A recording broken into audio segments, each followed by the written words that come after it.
Est-ce que vous m'entendez bien comme ceci? Oui, non? Et derrière dans la salle? Non, je vais reprendre les micros en ce moment. Bien, bienvenue à tous. J'ai l'honneur et le plaisir de vous accueillir pour cette première conférence de l'association TOC France, Théorie des contraintes France. Nous sommes 8 membres fondateurs. Nous avons aujourd'hui 47 personnes qui ont répondu à l'appel. Et parmi ces 47, il y a également 16 nouveaux membres. Donc nous sommes aujourd'hui 24 membres. Pour une jeune association, une start-up, je suis ravi. Bien, je vous propose un rapide sondage. Je voudrais poser quelques questions. Juste réponse à main levée.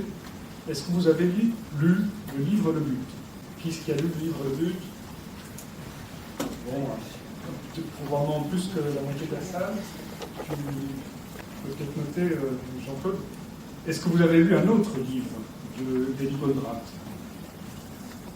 Là, il y en a déjà un peu moins. Voilà, moins qu'un quart. Est-ce que vous avez entendu parler de la théorie des contraintes? Oui, c'est plus que... Donc, et maintenant la question, est-ce que vous avez mis en œuvre une application, quelle qu'elle soit, de la théorie des contraintes?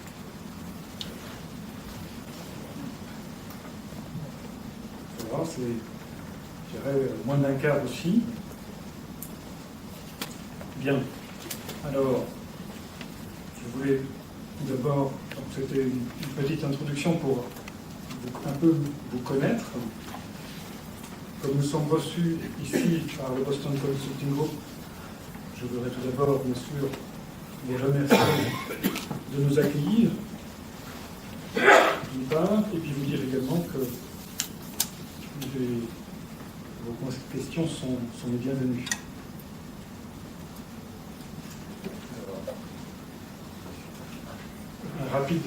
Une rapide introduction à cette soirée qui sera en 3 temps. Vous savez tous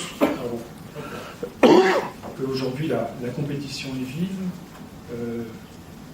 On cherche à livrer des projets. Pardon, excusez-moi, moi je suis dans le monde du projet, donc je parle de projet, mais quand vous avez des produits et des services, vous cherchez à les livrer dans les temps et les délais. Il y a d'une part, ça c'est d'autre part, il y a aussi de nouveaux produits régulièrement qui sortent sur le marché et il faut être rapide pour délivrer ces nouveaux produits. Donc les cycles de vie des produits deviennent de plus en plus courts. Et quelque part, une innovation qui est assez intensive. Alors, pas toujours facile. Et en fait, quand on regarde, c'est aussi bien que vous soyez chef d'entreprise ou que vous soyez collaborateur, vous êtes dans la même galère comme quand vous êtes sur l'autoroute du soleil. Et pourtant, vous allez vers le soleil, vous espérez profiter de belles vacances au soleil. Alors, on peut se poser la question, comment être plus compétitif? Ici, on nous dit,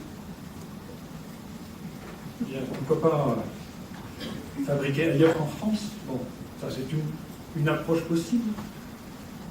Bon, une autre approche qu'utilisent certaines entreprises, c'est de, quelque part, essayer de faire un optimum, essayer de rechercher les optima locaux partout. Et on sait, quand on voit une équipe de football, on sait que si on prend l'ensemble des meilleurs joueurs, on n'obtient pas forcément une équipe gagnante. Donc, autrement dit, la somme des optima locaux, ça ne fait pas l'optimum global. Bien.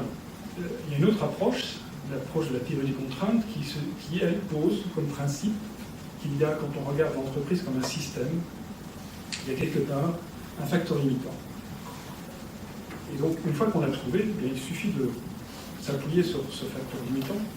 Et comme disait Archimède, donnez-moi un point d'appui, un bras de levier suffisamment long, et je bougerai le monde. Bien, la théorie des contraintes aussi cherche à trouver ce point de facteur limitant pour s'appuyer là-dessus et obtenir des résultats rapides. Bon.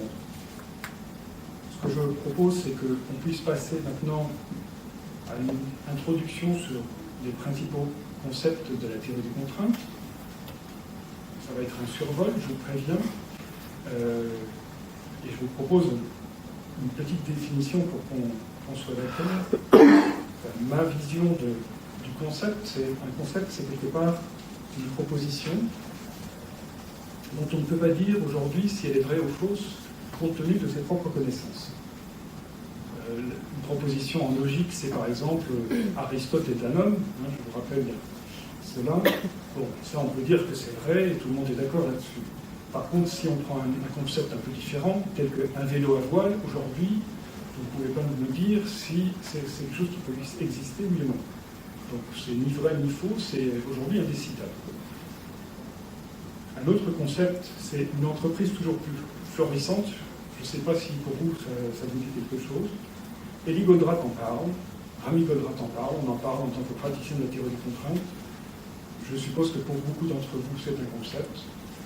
Ce que je vous propose, c'est de garder l'esprit ouvert, de jouer, enfin, je veux dire, être ouvert à ces concepts.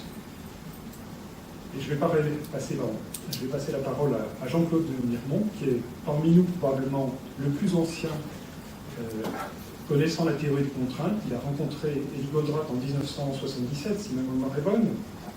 Il a contribué de façon majeure à la théorie des contraintes en France, puisqu'il a traduit un certain nombre de romans d'Elie Goldratt.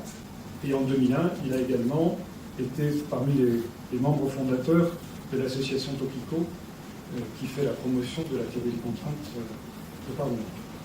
Voilà. Je vous propose d'applaudir Jean-Claude.